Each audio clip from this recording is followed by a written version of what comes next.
Dead no more. Patient Zer0 Heavy is the head that wears the crown. Wow, you sure have to deal with a lot as leader here, said Diane Monero. Is it always like this for you? Heavy is the head that wears the crown, I replied in a sigh and a smile. So you do see yourself as a king, she teased as she bit her lower lip. Was she flirting with me? There hasn't been anyone since and I was so out of practice. No, I don't see myself as a king. But I do have to sometimes make unpopular decisions to ensure our safety, I said as I smiled. You know, you have a sexy smile. You should do it more often, she said as she turned and slowly walked away. She was flirting with me. But I have to handle these things delicately. Man, are you gay or just stupid? Queried T. I've been trying to crack that nut since she got here and you just let her walk away. He said as he shook his head. Not that it's any of your business T, but I would love nothing more than to wreck that chick, I said jokingly. But today should have been a clear indication of how things are deteriorating down here. I'm going to need you man. More than ever. Man have you forgot who you talking to? I'm T baby. I got this and I got you, he said. I need the Raiders and permission to leave. I think I got an idea to help the situation. 29. Whatever you need T, I said. T and the Raiders left early the next morning. I had some serious thinking to do.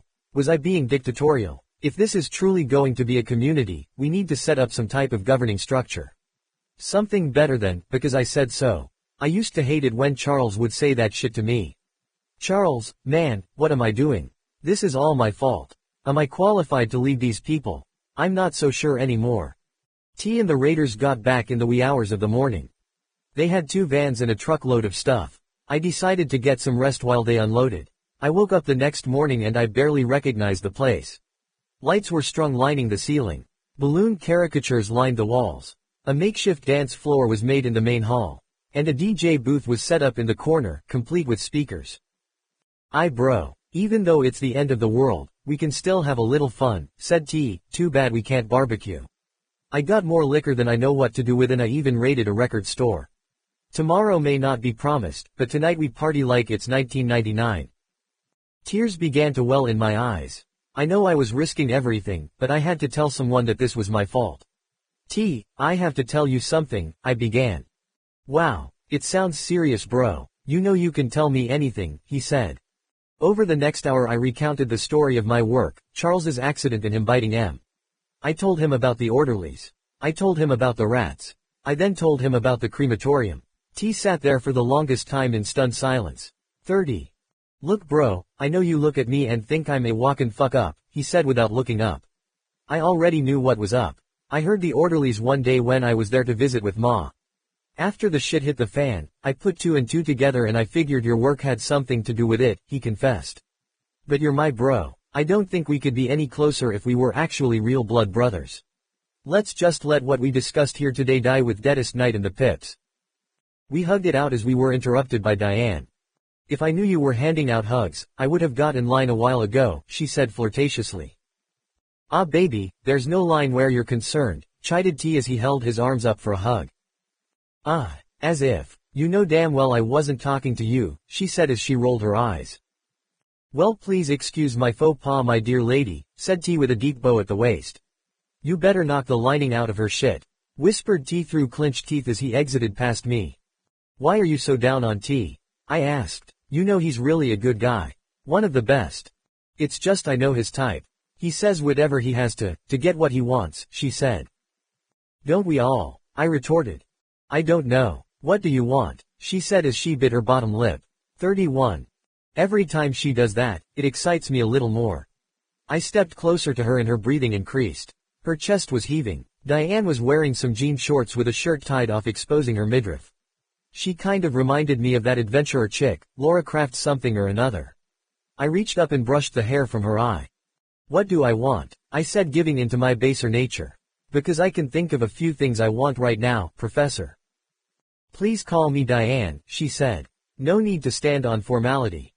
But Professor is so much more appropriate for all the dirty things I'd like you to teach me, I said as I grabbed her waist with my left hand and slowly pulled her closer. Do you think you can handle the lesson plan I'd prepare? She said as her heaving chest was now rubbing against my abs. I'm nothing if not a dedicated student.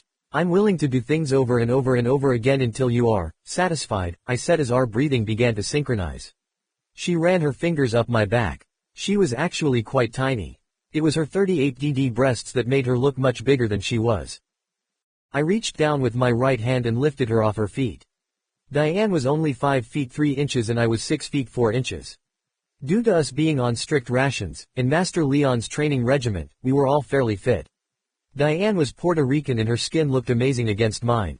We were both awkwardly moving in and out for the kiss even though our lips were only inches apart. She had a round ample booty that those shorts advertised and it was just begging me to squeeze it, so I obliged. 32. As she gasped from my grope, her lips parted and I kissed her firmly and passionately. My tongue darted in and out of her mouth as she sucked it. She jumped up and wrapped her legs around my waist and interlocked her feet behind me. She aggressively began rubbing and gripping my head as the kiss became deeper and more penetrating. She released a little shudder. Did she just? She released her leg lock and slid down my body. I gotta go, she said as she hurried away. Damn, that is a fine-ass woman, but I think things got a bit overwhelming for the professor. It's good to know I can still elicit the type of physical response in a woman. This will not be the end of Diane and me. Slowly but surely folks began filling the great hall. Teet picked up a mic and kicked off the festivities. Look folks, I know times are brutal, but that doesn't mean we have to be too. He proclaimed. I put this little shindig together so we could blow off some steam.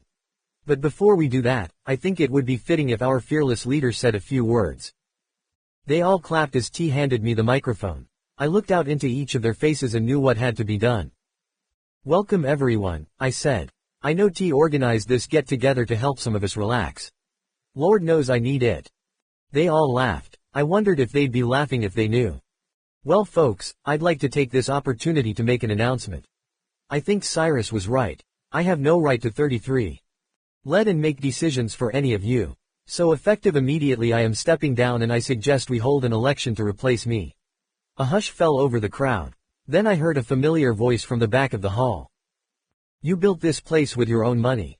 You went out and rescued these people and gave them a place to live, loving to remember what it means to be human in a safe environment. I can't speak for anyone else, but I refuse to follow anyone but you, said my ma. When those DCs had me and my kids cornered, it was you, T and Leon, sorry Master Leon, who was kicking butt and smashing heads. I didn't even think anything like this place was even possible, said Fred Finley, our mechanic. In addition to all those other things your ma said, you gave me purpose. I won't follow anyone else either. My wife, Nancy and I were slowly starving to death when you found us. We were barely avoiding the bands of marauders, let alone the DCs, said Tim Flanagan our engineer. You saved us. I won't follow anyone else either. Me either, said another voice in the crowd. And the sentiment began to spread. Then T began a chant of, we want Marv, we want Marv, we want Marv. I saw Diane mouthing, I want Marv. T then pointed at me. Okay, but there will be some changes. I will no longer unilaterally make decisions for the group. We will elect a council to be renewed if a member dies or once a quarter. The council will govern together. It will be me, T and 5 others. In the event of a tie on a council vote, I will break the tie, I said. I think everyone should get to know one another and next week we hold an election. As your chosen leader, I am choosing T as my second. If anything 34 should happen to me, I want you all to be confident that he would, could and should lead in my stead. Okay, I accept. Now, as my first directive, that's enough of this politico bullshit. Let's party, exclaimed T. I handed the mic to T and hugged my mom. I then walked over to Diane and planted a big long passionate kiss on her. Everyone oohed, catcalled and whistled. Yeah, today was a good day. Diane and I made it back to my room. We just stood there with me staring into those big brown eyes. I want to apologize for running out on you earlier, she said. That's never happened from just a kiss. I must admit, now I'm a little intimidated. If you can do that from just kissing, what will happen if we make love? You never have to apologize for the way I make you feel, I said reassuringly. And as to your question, we can take this as quickly or as slowly as you like. I want to pleasure you in ways that you didn't even know were possible, but I'm willing to wait. See, shit like that. What man talks like that? She asked. I do, I said as I pulled her in close and kissed her like before. Her knees began to buckle and I scooped her up in one motion. I laid her across my bed and kneeled over her. Her eyes were wide and her breathing was shallow. You have to relax, I said. This is supposed to be enjoyable. 35. I caressed the inside of her thigh as I kissed her again, this time with a little more force behind it. She scooted away.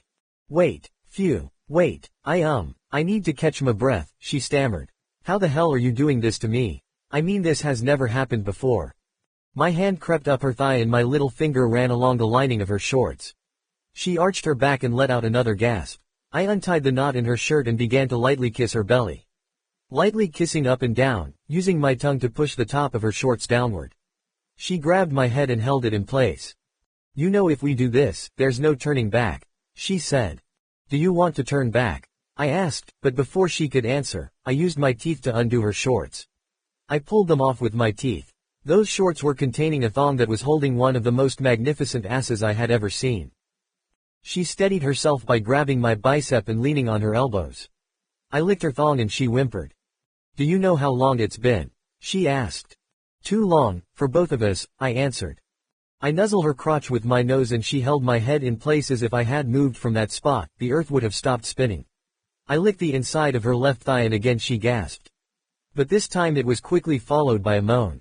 I raised up to my knees to remove my shirt. She ran her fingers along the scars I received while in the core. I looked down at her and again she bit her bottom lip. You know that drives me crazy, don't you? I asked. 36. What? She countered coyly. I didn't do nothing. The way you bite your bottom lip. It's almost as if you were teasing me and it makes me want to bite it as well, I said. I had no idea. It's just something I do when I get nerve, she began, but was interrupted by another kiss. This time I lightly bit her bottom lip. It was full and luscious. She moaned again. I undid the buttons on her shirt but left it covering her breasts. Again I kissed her down her belly, stopping and licking around the top of her thong. Again she arched her back, shoving her crotch against my waiting open mouth. I pushed the material aside with my tongue and worked it inside of her. She threw her left leg over my right shoulder and her thighs parted a bit more. My tongue was on an expedition and it found her land of milk and honey. As I lightly darted it in and out of her, she slapped the bed with her right hand. She sat up with veins bulging in her neck yelling, "Oh shit." I shoved my tongue deep inside her and her entire body quivered and shook. She held my head in place as her pelvis spasmed. I grabbed her by the buttocks and began to thoroughly violate her with my tongue, curling ever upward and inward. I began to lightly suck on that very special part of her. Again, she had another spasm. Now her right leg was over my left shoulder and she ground her pelvis in a Latin rhythmic procession against my mouth. She opened her mouth to scream, but nothing came out. Her entire body tensed and she just slumped to the bed. I renewed my vigor licking and sucking and she spasmed again and again. Each time, she would open her mouth as if to scream, but nothing would ever escape it. 37. She now began to push my face away from her crotch, but I grabbed her wrists and renewed my exploration. She crossed her legs behind my neck and stiffened her entire body. In and out, in and out, in and out went my tongue. She scooted left and she scooted right, but there was no relief as I attempted to go deeper and higher. Then I heard it. There was a low guttural growl as her entire body began to uncontrollably convulse. As I went to pull away, she gripped my head and as I sat up she was wrapped around my face with her legs over my shoulders. Oh Fuick, she exclaimed. She was huffing and breathing hard. I'm going to need a minute, she said as she collapsed on the bed still twitching. She looked up at me with a devilish look in her eyes. Okay, now it's my turn, she said as she bit her bottom lip.